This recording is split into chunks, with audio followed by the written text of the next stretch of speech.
Hello students, आज हम जो एप्लीकेशन ऑफ इंटीग्रल में ये जो क्वेश्चन हम करने जा रहे हैं, क्वेश्चन में पहले से लिख के रखे हूँ, टाइम थोड़ा से हो जाए।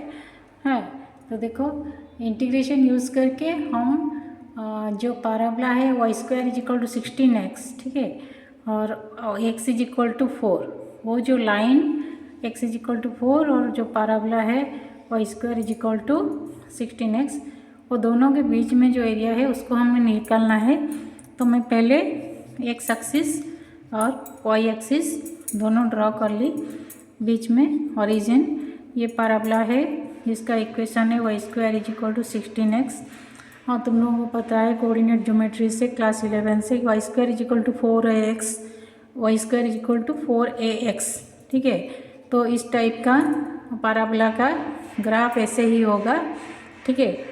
तो ये तुम लोगों को याद रखनी पड़ेगी थोड़ा सा। हाँ, तो बाकी हमारा जो है x इज इक्वल टू 4, अगर हम ये 4 और 0 ये बीच में एक मैं पॉइंट ले रही हूँ। हाँ, इसी से अगर हम इसी के बीच में अगर हम एक वर्टिकल लाइन ड्रॉ कर देंगे जो कि x इज इक्वल टू 4 का लाइन है, ये बीच वाला पॉइंट जो है इसको मैं C दे देती हूँ। तो पहले हम ये एक्स एक्सिस के ऊपर में एक एरिया है जिसे मैं अभी डॉट में दिखाई, नीचे एक एरिया है जिसे मैं क्रॉस में दिखाई। तो ये दोनों एरिया का क्वांटिटी सेम है, तो हम सिर्फ पहले इसी एक्स एक्सिस के ऊपर जो डॉट वाला एरिया है उसको फाइंड आउट कर देंगे, और जो इसके साथ 2 मल्टीप्लाई करने से ये टोटल एरिया निकल जाएगा, जो डॉट और क्रॉस वाला एरिया दोनों निकल जाएगा, जो कि हमारा रिक्वायर्ड है। तो इसके पीछे जो कॉन्सेप्ट है मैं थोड़ा बता देती हूँ। हाँ, क्योंकि कॉन्सेप्ट बुक में भी तुम लोग पाओगे। हाँ, समझने के लिए कभी कभी समझ में बच्चों को नहीं आता है। तो देखो, ये जो कर्व है इसमें अगर हम कोई भी एक पॉइंट लेते हैं उसका कोऑर्डिनेट है XY, ठीक है।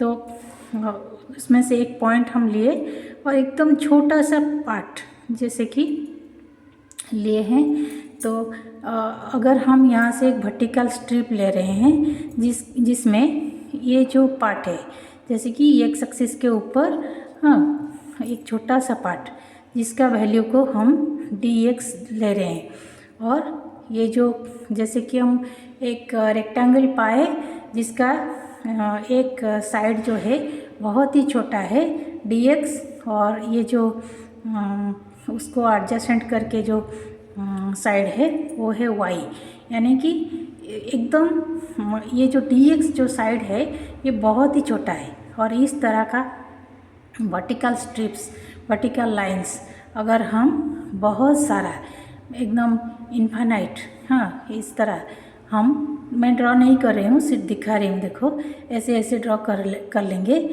क्योंकि ये सब शुरू होगा यहाँ से, ये 0 से, और ख़त्म होगा जाके यहाँ पे, जहाँ की x का वैल्यू यहाँ 0 से शुरू होगा, x का वैल्यू 4 पे ख़त्म होगा। हाँ, और ये जो dx है ये देखो x एक्सिस के ऊपर ही है, तो x एक्सिस को इंक्लूड करके हम जो पहले ये आधा वाला एरिया निकाल लेते हैं। तो आधा वाला एरिया यानी कि ये जो वर्टिकल स्ट्रिप, वर्टिकल लाइन जो जिसको हम एक रेक्टेंगल मान के उसका एरिया को y dx लिख रहे हैं, दोनों एडजेसेंट साइड का मल्टीप्लिकेशन, उसी को हम क्या करेंगे, इंटीग्रेट कर देंगे। हाँ, हम क्या कर रहे हैं, यहाँ एक साइड होगा, मतलब यहाँ एक रेक्टेंगल होगा, इस तरह इन्फिनिटली बहुत सारा रेक्टेंगल्स को हम यहाँ से यहाँ तक इमेजिन कर रहे हैं। तो सबको ऐड करने से ये टोटल एरिया निकल जाएगा। तो ऐड करने से यानी कि हम कंटिन्यूस कर्व में हम इंटीग्रेट कर देते हैं, तो यही कंसेप्ट है। तो देखो, मैं यहाँ पे Y square equal to 16x जो है, y का वैल्यू मैं क्या करूँगी, 16x का रूट ओवर कर दूँगी, ठीक है, और कुछ नहीं।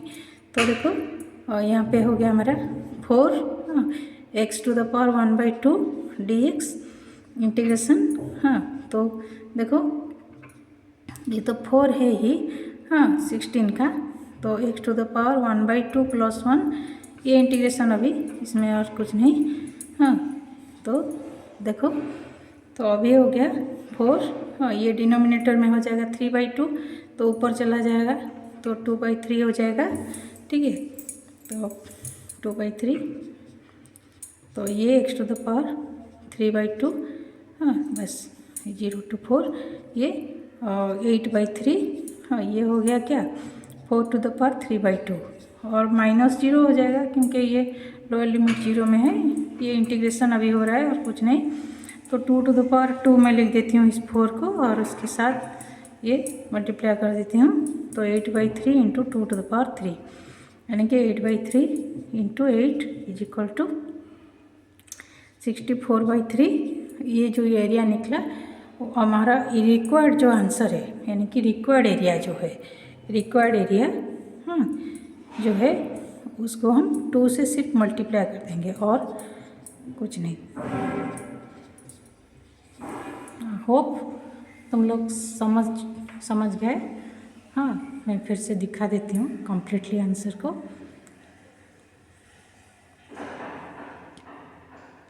ठीक है, हाँ तो देखो मैं और एक क्वेश्चन ले रही हूँ। ठीक है,